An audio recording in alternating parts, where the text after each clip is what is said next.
Well, what do we have here? I wouldn't struggle if I were you, kid. Those things only get tighter. Now, what's a beaut like you doing this deep in the forest? Usually the more brutish hybrids live this deep. You know, your harpies, your manticores, your echidnas. So what's a small, little lagamore like you doing here?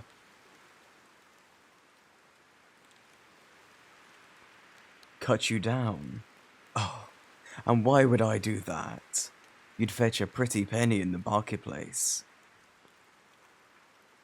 Tell you what, if you answer my question, I'll consider it. So I ask you again, what is a little runt like you doing so deep in these woods? Running. Well, yeah, no kidding. Small thing like you ought to have been chased by something by now.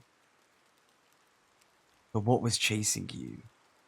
Or given your rarity in these parts, maybe I should be asking who was chasing you. The king sent men to capture you. The figures. You don't see many Lagamore nowadays. Most of you were hunted down. Went from an entire village to a small group now. Yeah, that checks out. What do I mean? Never mind that. Fine, I'll cut you down, but you have to promise not to run away. I want to keep talking to you about something. Promise? Alright, hang on. And brace your head. Oi, you promised. Hey, wait, hey, is something up with your leg? Do you mind if I take a look? Hey, it's okay. I promise. I just want to look. I know I threatened to sell you. I'm sorry, I really need to check if it's broken. Fine. Here, take this. It's my hunting dagger. Hold on to it. If you feel like I'm crossing the line, you can nick me. Deal? Alright, kid. I'm gonna lift up your pant leg now. It's all purple. Does it sting? It's numb. That's not good. Would you perhaps let me treat it? No, it wouldn't be here. It'd be at my cottage. Yeah, no, that's fair. But I don't have the supplies I'd need to help you with me right now. It'd take no less than an hour to go there and back. And it's getting dark. I truly do want to fix your leg. If I allow you to keep the dagger on you, will you let me carry you back to my cottage so I may fix your leg? Yeah? Alright. Yeah. Heavy? No. You're light as a feather, kid. You're not a kid. Could have fooled me. How old are you then? Well, damn.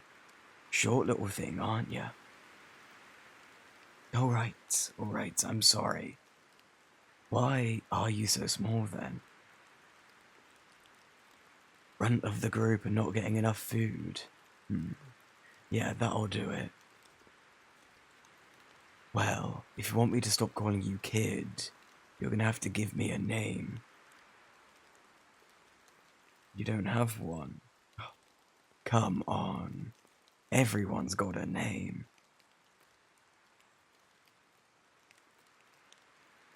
Lagamores don't name their kids anymore. And all the kidnappings, they don't want to get attached to one another. Sad. Well, I have to call you something. I pick. Oh, God. I'm getting flashbacks to naming my first pet. It was a pet chicken. I had named it Afritada. It doesn't sound so bad. Afritada is a dish my mum used to make with chicken. It's fine. He was delicious.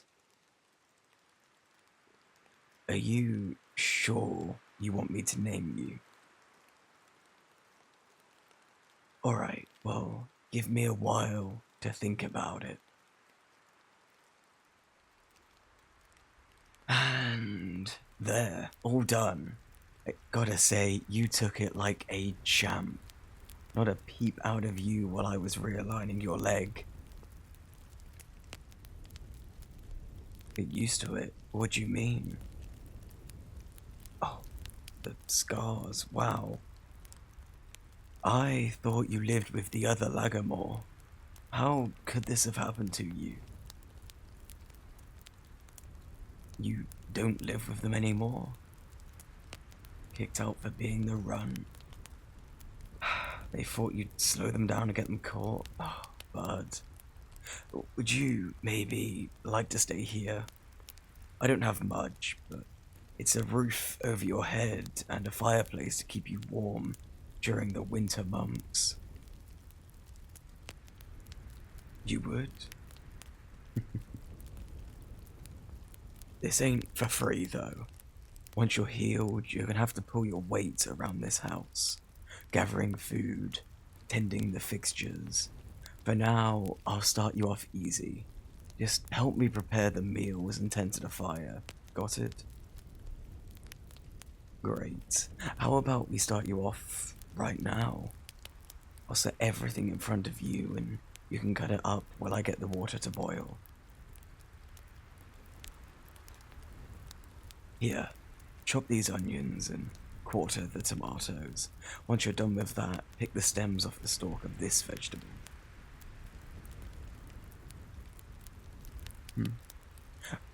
Earlier, I said it made sense that your population was dwindled down by the king. Yeah, but what of it?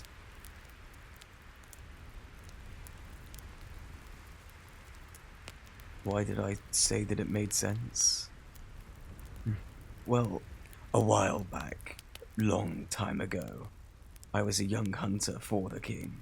I was renowned for my excellent tracking skills and sharpshooting abilities. Any type of hybrid the king told us to hunt, we'd hunt it, whether it be to add to his personal collection or simply to kill a nuisance species. I was sent out on countless missions, targeting many different species. Over the years, I had numbed myself to death. It was them, or me, I would say. Why? I'll get to that. One day, I'd received an order from the king to survey a clearing just barely off the border of the kingdom. I went, and it was a clan of lycanthrope, werewolves as you might know them. Usually on my missions, I'd only encounter one, maybe three of any given species, but this was an entire community. As far as I could see, they were doing no harm. Children laughed and played while mothers cooked and fathers cut firewood and tended to their houses. It was beautiful. I couldn't help but inch closer to the clearing, exposing myself from the shadows I hid in. They spotted me, and it's like they could tell. I'm a lycanthrope. In a world like this, I've learned to hide it from everyone, so I could have a fair shot at life. But in that clearing, even though they had no idea who I was, It was like they could sense I was one of them. A kindly woman approached me, fear palpable though not visible. She removed my hood to reveal my ears, and she smiled. For the first time in my life, someone saw that I was a hybrid and smiled. She beckoned her kids out from hiding and they dragged me into their home, welcoming me not as just a guest, but as a friend, as family even. I told the woman of my struggles, and she offered me a home. I never went back to the king. She raised me as her own, taught me how to cook, how to clean and forage. Dad taught me how to hunt and chop wood. It was peaceful there. So peaceful. The years ticked by and I was happy there, but I lost it all. Apparently, the king had presumed I was killed on the mission. Having lost his best hunter, he spent those years strengthening his fighters. They set out for the clearing in the dead of night and ambushed us. I woke up to the smell of smoke and the sound of screams as houses were burned to the ground and the others were slaughtered or captured. I tried escaping with my family, but it all just happened so fast. My father had already gone out to fight off the troops. Mother and the kids were trapped in a room blocked by a fallen beam. I tried to get them out, but the smoke kept building. I ran out to catch my breath and I saw a guard, an old friend of mine from when we served the king. He was leading the charge. He saw me and I didn't know what to do, so I ran. I ran away from the clearing.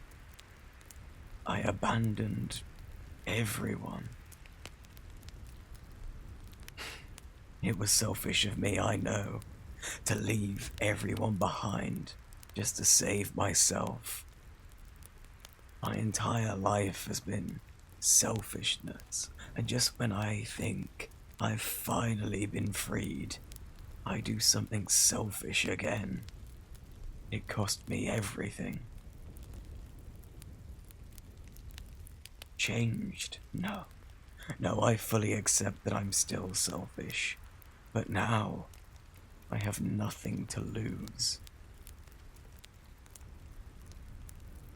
I think that's enough story time for now. The soup is done. But watch out, I'm gonna put it on the table. Dig in. It's sinigang with fish. It's another dish my mum used to make. I hope it's not too sour. It's good? That's good. Kaya. Your name. I want your name to be Kaya. It means capable. Suitable name for a strong-willed little thing like yourself. My name. Well, I have two. In the kingdom, I was known as Salo. I don't remember where I got it, but I remember picking it off from some random shop I passed by. Out in the clearing, Mother gave me a new name. Dug Dog. Like a mother's heartbeat, she'd tell me. I think that's enough questions for one day. Your bed is over there. Go ahead and get some rest. I'll clean off the table. Good night, Kaya.